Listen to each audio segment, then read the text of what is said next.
হইলাম কুপরামর্শদাতা। আজ পর্যন্ত কাউকে ভালো পরামর্শ দেই নাই, মানুষকে খালি খারাপ পরামর্শই দিছি আর দিয়েই যাব। ভালো পরামর্শ দিয়েই বেলা কে শোনে কার কথা? না যাই, কাজ না করলে তো আর পেটে ভাত যাবে না, কাজ করতে হবে। না কাজে চলে যাবে।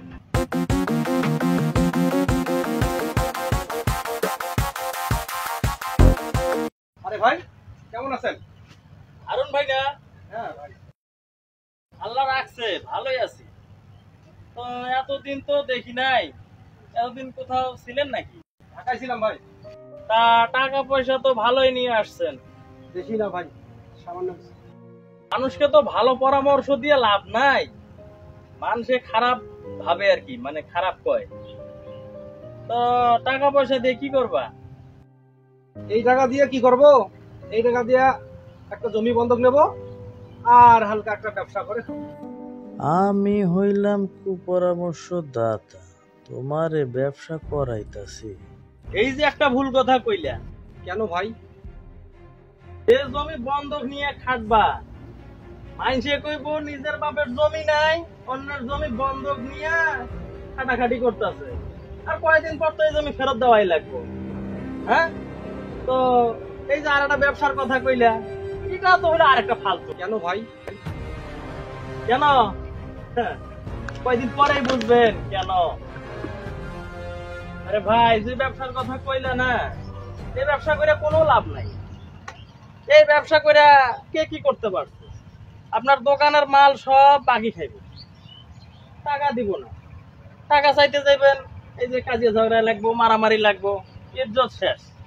তা তুমি এত বেড়ার মধ্যে যাবা কেন রে ভাই? ভাই তাহলে আমার কি করতে বলতেছেন ভাই? এই যে এতক্ষণে লাইনে আসছেন, মনে করেন যে টাকা দিয়ে ব্যবসা করবেন, আর ব্যবসা তো ফালতু কেন? এই জমি বন্ধক নিতেন, এই যে রোদ উঠছে, প্রচুর রোদ, এই রোদে আপনি কি খাটাখাটি করতে যাবেন? কি দরকার ভাই? তার চেয়ে এই টাকা দিয়া একটা বাইক কিনবেন, সারাদিন ঘুরবেন আর খাইবেন। মনে করেন যে ঘুরতে ঘুরতে যদি টাকা শেষ হইব, গাড়ি কোনা ঘরের মধ্যে তুইলে আবার আপনি ওই ঢাকায় চলে যাবেন, আবার কিছুদিন কর্ম টর্ম করে টাকা নিয়ে আসবেন, আবার ঘুরবেন। কত সুন্দর একটা পরামর্শ। কি পরামর্শ কি ঠিক আছে না আমার? আপনার পরামর্শটা আমার খুব ভালো লাগছে ভাই। ভালো লাগারই কথা। এই রোদের মাঝে আমি খামাকা কিসের জমি বন্ধরে কি কাজ করি, তার থেকে আমি বাইক নিয়ে ঘুরে বেড়াটাই ভালো ভাই। কত মজা। হ্যাঁ ভাই, তা ঠিক আছে ভাই, ভালো থাকে না? ঠিক আছে, আসসালামু আলাইকুম। আচ্ছা ঠিক আছে, যান, দেখা হইলে পরে কথা হইব। আমি হইলাম কুপরামর্শদাতা। এই কুপরামর্শ দিয়া সংসারে ঝগড়া লাগাই দিছি, এই কুপরামর্শ দিয়ে একজনের সাথে আরেকজনের কাজিয়া লাগাই দিছি, এই কুপরামর্শ দিয়া বড় লোকরে ফকির বানাই দিছি। হ্যাঁ, আমি হইলাম কুপরামর্শদাতা।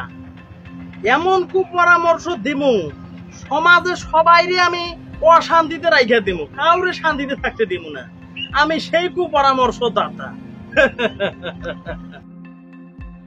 ও মিয়া ভাই, দাঁড়ান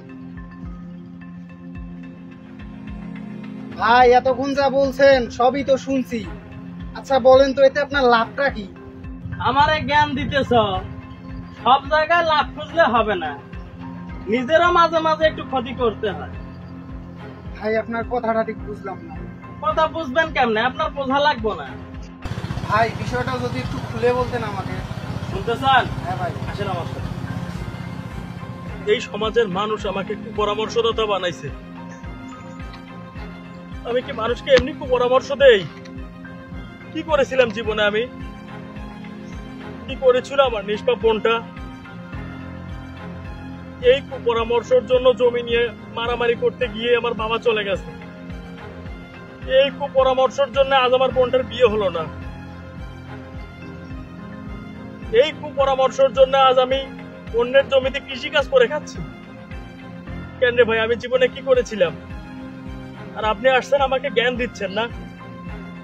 আচ্ছা ভাই, একই প্লেটে যদি কুকুরের সাথে আপনাকে খাবার দেওয়া হয়, আপনি কি খাবেন? কখনোই খাবেন না। তেমনি এই সমাজে কিছু কুকুর আছে, কুকুরের গন্ধ পেলে তাদেরকে ডাকা লাগে না, আপনা আপনি তারা চলে যাবে। আপনি ঠিকই বলছেন ভাই, মানুষ হয়ে যদি কুকুরের মতো কাজ হয় তাহলে তো কুকুরেই বলবে। যাক, আপনি আমাকে মাফ করে দিয়েন, আমি আর কাউকে কুপরামর্শ দেব না, আপনি আমাকে মাফ করে দিন।